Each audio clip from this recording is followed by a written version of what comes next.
Lumi Krena mbetet një nga hapësirat më të frekuentuara për qytetarët, sidomos gjatë verës. Megjithatë, jo të gjithë po treguan të përgjegjshëm ndaj këtij ambienti, që në hyrje të shëtitores hasen mbetje ushqimore të hedhura në ujë, dëshmi se disa qytetarë ende vazhdojnë ta ndotin lumin.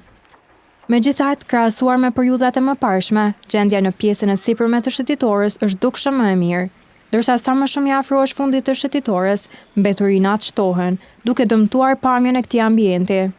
Por mbeturinat nuk janë pengesa e vetme. Problemi infrastrukturor me gropën për të cilën raportuam javë më parë vazhdon të jetë e pambyllur. Edhe kësaj radhe, zgjidhja mbetet e njëjtë, një çadër dielli e vendosur mbi të, e cila vazhdon të shërbejë si shenjë paralajmëruese në mungesë të një ndërhyrje konkrete.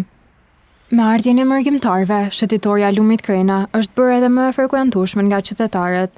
Pikërisht për këtë arsye, prania e gropës së pambyllur paraqet rrezik për kalimtarët. Ndërkohë, apelohet edhe te qytetarët që të tregohen më të përgjegjshëm dhe të mos hedhin mbeturina, në mënyrë që lumi Krena të mbetet hapësirë e pastër dhe e sigurt për të gjithë.